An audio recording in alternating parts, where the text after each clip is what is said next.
Good morning, and thank you for joining us for today's Legislative Affairs Virtual Town Hall with Director of UC Benefits and Policy, Susan Dickinson. Before we get started with opening remarks, I'd like to provide a few key points about today's virtual town hall format. Purpose of the call is to provide educational and training information to assist you in providing responses to your offices regarding the UC program. If you have any questions about today's topic, please use the chat window in Teams. Please include your name and the name of your legislator's office along with your question. Unfortunately, due to confidentiality issues, please do not ask about specific UC claims. Send them to us in an email. We'll provide a more detailed response. For your use, we will provide a link to today's recording. We'll follow up with any remaining issues that we did not have an opportunity to address this morning, as well as any handouts or inserts that we may have. For your awareness, the call is being recorded. If you do not consent to being recorded, please hang up now. And for your interest, LegWeb is currently real quick here. LegWeb is currently at a pending queue of 5, with the oldest one in the system being October the 6th at 3:10 p.m. So yesterday at 3 o'clock in the afternoon. Otherwise, it is already being worked on in one way or another. And with that, let's get started with comments from Susan. Good morning, everyone. Actually, on that same topic of customer service turnaround times, remember that this is October is generally the least busy time of the year for us. I was just looking at the current phone information right before we got on here. Right now, we don't have any busy signals, and that's as of 9 o'clock in the morning on Tuesday. No busy signals, and wait time is around like 15 to 20 minutes right now. That, of course, gets lower throughout the day as the day goes on, as long as nothing crazy happens, like with the system or anything. I'm knocking on wood. But in general, it's not super busy right now. Fairly easy for people to get a hold of us. So that is always good news. I did want to mention just proactively, because a lot of people are asking us about federal claims. We haven't had a ton of federal employee claims. Last week, the shutdown started on Wednesday, so last week was only 3 business days before the weekend. And by Friday, we just had 150 federal claims filed total. And that's not necessarily those filing because of the shutdown or anything like that. That's just total federal claims. So mixed in with that would be, maybe some from the shutdown and maybe some who are just regular employees from the different federal agencies being laid off or whatever. For example, Postal Service, that one, we get tons and tons of Postal Service claims year round. They have big turnover. And if you know anyone who works for the Postal Service, that's something a lot of them talk about. It's a very tough job. So some people try it and they don't like it and they leave. As a matter of fact, complete anecdote, not related to the shutdown at all. Several weeks ago, we put in a request with our vendor to change the federal question a little bit to add to it, have you ever worked for the federal government, including the post office and blah, blah, blah, blah, blah. Because so many people who work for the post office don't say they're a federal employee. They don't make that connection. They say they're not a federal employee and go on. And then it causes a problem when we go to give them their claim. We need their wages. We need to reach out to the post office and ask for their wages. So if they don't tell us they're a federal employee, then that doesn't happen and it delays everything. So, once we actually figure out who they worked for, and obviously we understand it and we send for it, but the process is all automated. So if they just correctly say that they were a federal employee and then they put the post office as their employer, that process would happen automatically. Anyway, so that's just a little side anecdote. We just probably, I would think the post office is our highest volume when it comes to federal employers, followed by the IRS, just over the years, traditionally. Obviously that changes as programs change, but anyway, so that is all I wanted to mention about federal claims. I don't know how many have come in so far yesterday, or this week, I should say. But as of last week, it was only 150 total. Another thing I wanted to mention, I talked last time we talked, I had mentioned how we were changing the weeks that were open for filing from 2 weeks to 1 week. We did a query of the system and saw most people were filing every week anyway, which makes sense because if they, are expecting to get paid for each week, obviously you would want to file and get that payment sooner. You wouldn't delay it by waiting another week. So we did make that change. We had some feedback from staff. We haven't heard a lot. We just heard one of our offices say, oh, it's causing more people to call us and to need reopens, et cetera. So that's a mixture of things. We think because it's still new, this only happened 3 weeks ago, and some people are just finding out that they can't file for the 2 weeks, that there's this switch over time while we do have to help them and explain what happened, and now they're going to file weekly going forward. But the other thing is we actually think a lot of people misunderstood, not claimants necessarily, well, yes, them, but our staff misunderstood that when people have 2 weeks to file, if they're not working, or I'm sorry, if they're working that first week but not working that second week, they still need to reopen. I think they incorrectly think they can get around it. But that's not how it goes. Like if you worked for a week and you're filing for unemployment again, you have to reopen your claim. So we think a lot of staff, we do, we also have a lot of high turnover in the, just like the Postal Service, in our interviewers. So, and they're the ones, helping people on the phone. So that one, the whole reopen concept is difficult for everyone to understand. So we think some of the feedback was just because they didn't understand that reopens were required anyway, even if the 2 weeks were available. If they want that second week but not the first week, they have to reopen their claim anyway. So anyway, I wanted to mention that. Just if you're hearing anything else, make sure you funnel that up through Kate, and she'll get it to me. But we haven't heard too much, which isn't surprising considering the low percentage of claimants who are actually waiting 2 weeks to file, and most people were filing weekly. We haven't heard too much about that. And actually, one last thing, Kate and I were just talking about before we got on here. Anyone who was owed an interest payment from the interest issue, which happened from 2005 to, I don't remember what year it was, 2016, I think. I want to say it was like 11 years. So 2005 to 2016, where the interest rate was incorrect. And we had gone through fixing them. We had a system set up for people to get their refunds. This has gone on for multiple years. As you see now, it is 2025. So it is 9 years after that. We finally just sent anyone who didn't collect their interest, that all got sent over to unclaimed treasury. So we just sent the claims update out this morning to staff so that they know if anyone contacts them, which doesn't happen too often anymore because it's so old. But just in case, we had sent one last letter late last year because you have to do that before you send things to unclaimed treasury. You have to try to reach out one last time and say, hey, we're sending these to treasury if you don't claim it now. So we did that. And, anyone who is remaining now is with unclaimed treasury. So we can't help them anymore. We can't refund them any money. The money is gone. It is with treasury. So if they have if anyone has anything there, they'll be able to see it. I know every once in a while, Treasury does you see it on the news, they advertise their, go to unclaimed treasury and put in your information and see if you have any property there. So if they ever do that, they will see it there. And I guess that's it. That's a lot of announcements today. So Kate, back to you. Right now we're looking for your questions. Please feel free to ask us anything about the UC system. General questions, queries, inquiries. Please remember you cannot ask us about specific UC claims, but we are happy to help you with any burning questions you may have at this time. And as always, as a reminder that just because you may have the question and you're not sure if somebody else does, since the recording is made available to everybody on the list, if they're not here this morning and you asked the question, it may help somebody else as well. Thank you very much, Liz from Rep. Warner's office. Speaking of reopening claims, has there been a change to where claimants click in order to reopen a claim? I have a constituent who was trying to reopen yesterday, and he said that when he tried, it just kept sending him back to the file weekly certification screen.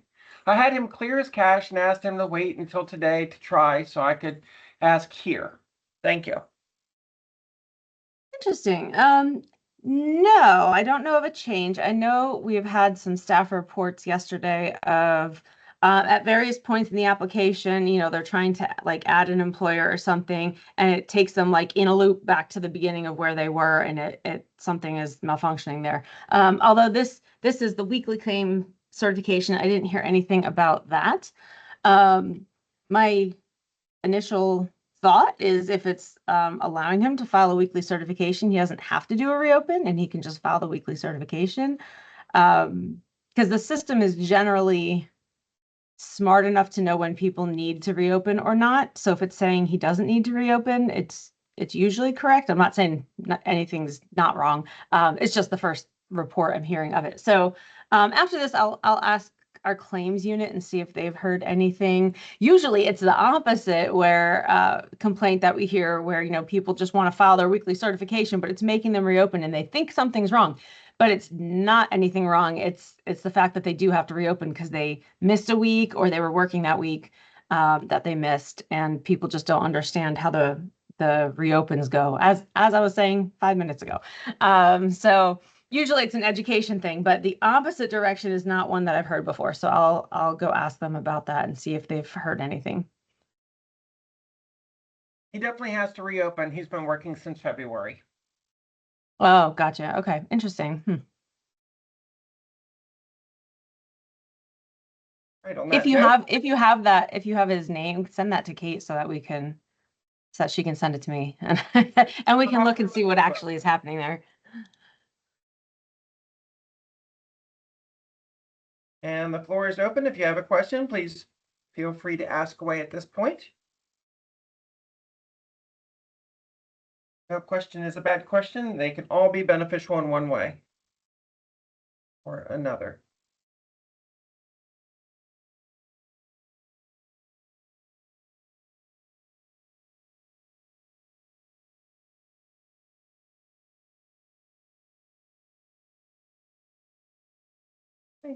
I'll give it another moment or two.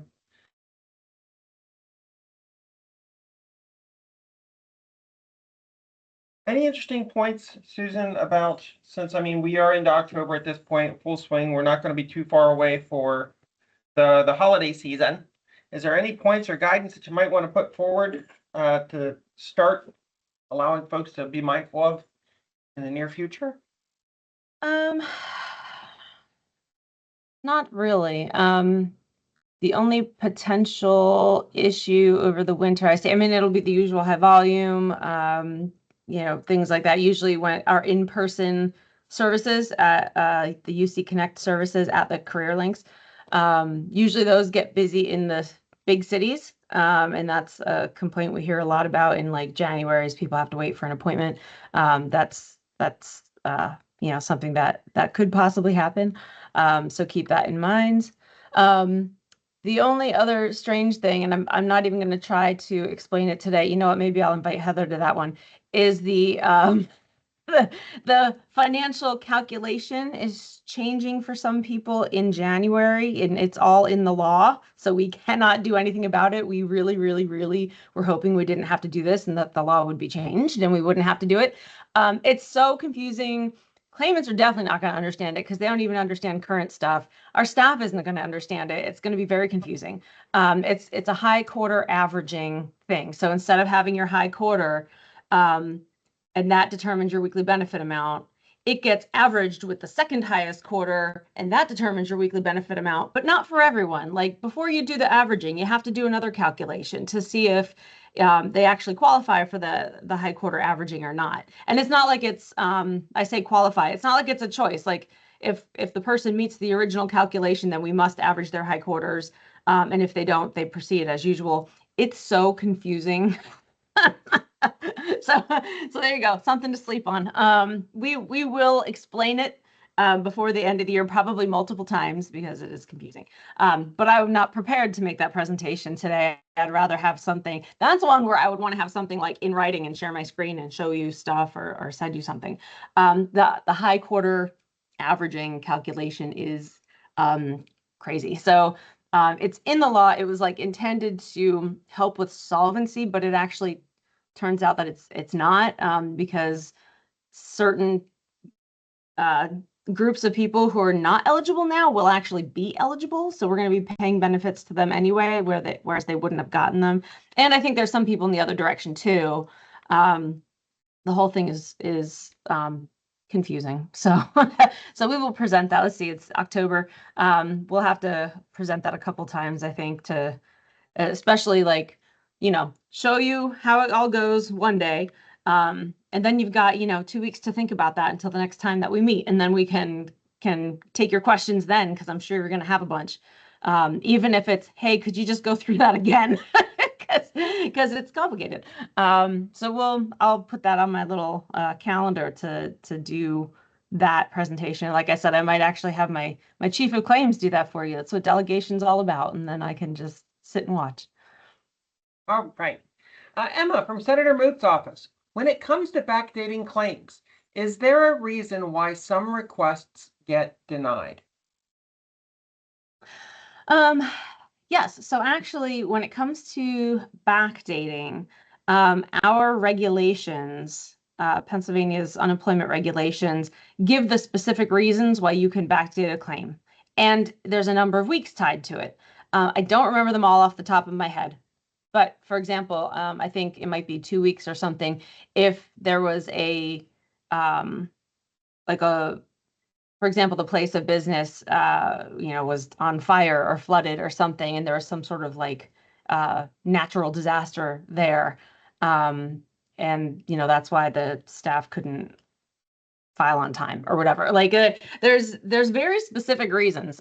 They're definitely not broad general type reasons, with the exception of there is a 6-week back allowance for if people can't get through on the phone to us. Obviously, we have seen this year people can get through on the phone to us, so there would be no reason for us to backdate someone 6 weeks or even 4 weeks or even 2 weeks.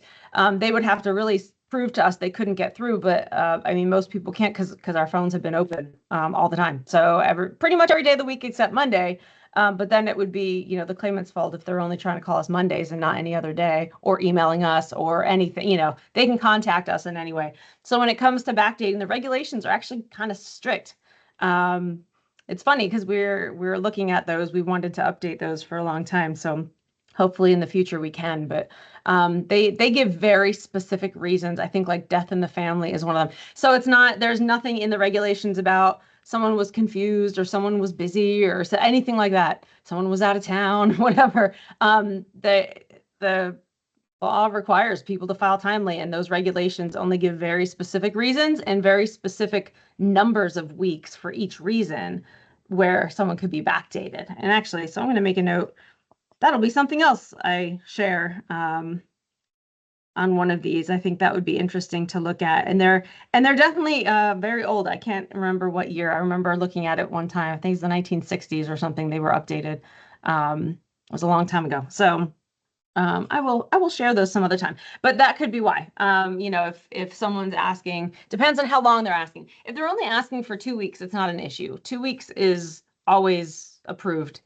We don't even need information from them. Like if they just filed a week late, then it's no big deal. We just have to backdate them the 2 weeks. But if it gets more than 2 weeks, that's when we have to do fact finding, figure out what their reason was. And like I said, if it's not specifically written in the regulations, then it can't be approved. All right, Gina from Senator Kim Ward's office. Sorry, just logged on. Not sure if you covered this. I had a constituent state that he was required to meet with a CareerLink agent in person as part of his UC requirement. Is this a new procedure? Thanks. No, to me, that sounds like it's part of the RICIA program where they have to go and do a RICIA event. And, that's where they talk to, people about getting reemployed and services available and resume writing services and all that stuff. So they do have to attend RICIA. I'm of course just guessing. I don't know what exactly he was talking about, but the only other thing I could think of is if someone was requiring identity verification, which can be done in person. I mean, obviously people can do it online, but they can also go see our staff and just give them their identity documents, or they could go to the kiosk. Each CareerLink has an ID.me kiosk, and they can put their stuff in the kiosk and pass ID.me that way. That's the only other thing I could think of, but it sounds probably more like RICIA if he has to meet with a CareerLink agent, because anyone else is our staff. I don't know if this claimant understands the nuance, though. I mean, if they go to a CareerLink, they probably think of them as CareerLink agents and not our staff versus their staff. But it might have just been the RICIA requirement. So people have they schedule their RICIA appointment. If they miss it, they have a chance to reschedule. But if they miss that second one, they don't get a chance to reschedule anymore. They only get 2 shots, and that's it. And that disqualification, if they miss it and they don't have a good reason for missing it, the disqualification is just a 1-week disqualification. So they won't get paid unemployment for that week that they missed it. But then their claim will resume for the weeks after that.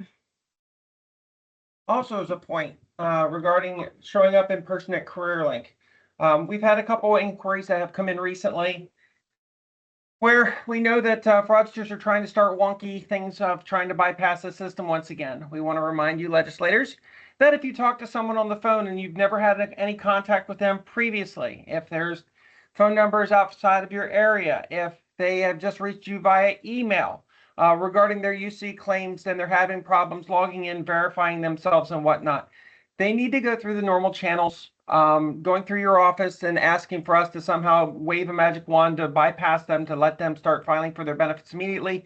They still need to go through the verification process, the ID.me process, the same as everybody else. And that may require them to physically show up at one of the CareerLinks or one of the ID.me kiosks that are at various locations around the Commonwealth to help prevent fraud, because folks are trying to find ways of getting in and using AI and all sorts of other stuff. And if you're not sure about the person, it's safer, because they should be in your district anyway. Ask them to come in and get the documentation. If you want to help them pass along information, don't just take an email from them regarding their documents like a social security card or ID or whatever. Have them come in and have you guys scan it at the bare minimum, so you can lay eyes on the person to make sure they're real and that it is a real ID. Because folks are starting to try that sort of stuff again and hit your offices up to bypass the security systems that are meant to prevent fraud.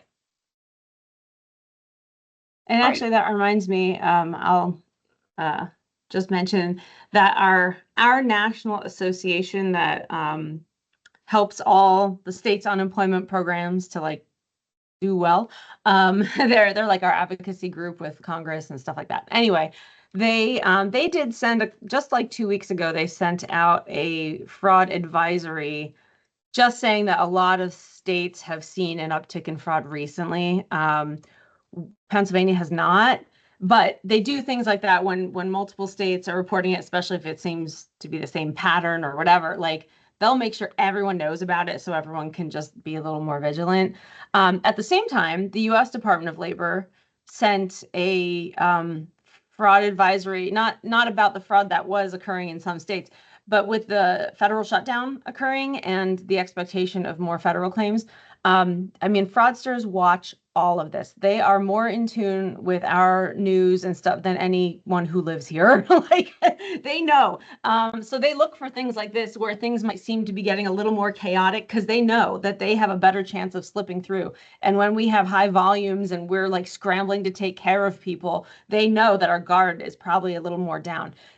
So the Department of Labor, when they sent out some, guidelines and stuff about the federal claims and the shutdown coming, and they included that, and they said, make sure that you're staying vigilant when it comes to fraud, because the fraudsters see stuff like this and they will pounce immediately. So, like I said, we've only seen 150 claims for UCFE. That's the unemployment compensation for federal employees, UCFE, last week. So that's not an insanely high number or anything like that. So we're okay so far, but we have been, getting those notices from our national associations and things, just making us aware. So it is something to watch out for. Gina did follow up she plans on following up with him after the meeting for more details. Figured it was probably RICIA, but didn't have enough info. So. Okay. Yeah. Great. So this will be last call. If anybody has not put a question in and it's just burning a hole in your brain, please put it in now so we can try and address these issues, or maybe have something to look up and research for the next time we get together. Speaking of which, the next time we will be getting together with Susan will be in 4 weeks. In 2 weeks, on the 21st of October, we will be having a workforce development presentation that will be put forward. So we'll give you guys an opportunity to see a little bit more about workforce and have your questions answered about those processes. And we will be rejoining with Susan in the beginning of November. So just keep that in mind as far as things are concerned. If Susan has something that she needs us to push out to you guys sooner, we will happily do so through the distribution chain, which is the notifications that we put out for these town hall meetings. And we'll give it another minute or two, see if somebody else pops in another question. And hope that unemployment can stay quiet for a couple more weeks before everybody goes to heck in a handbasket with Thanksgiving.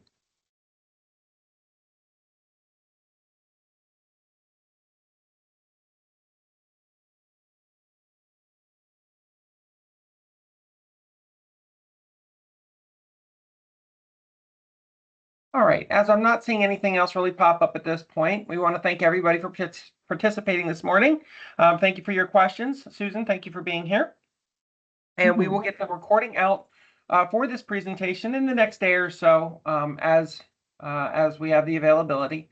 And yeah, thank you everyone, and see you in 2 weeks for the Workforce Development Town Hall. Have a great one. Thanks. See ya.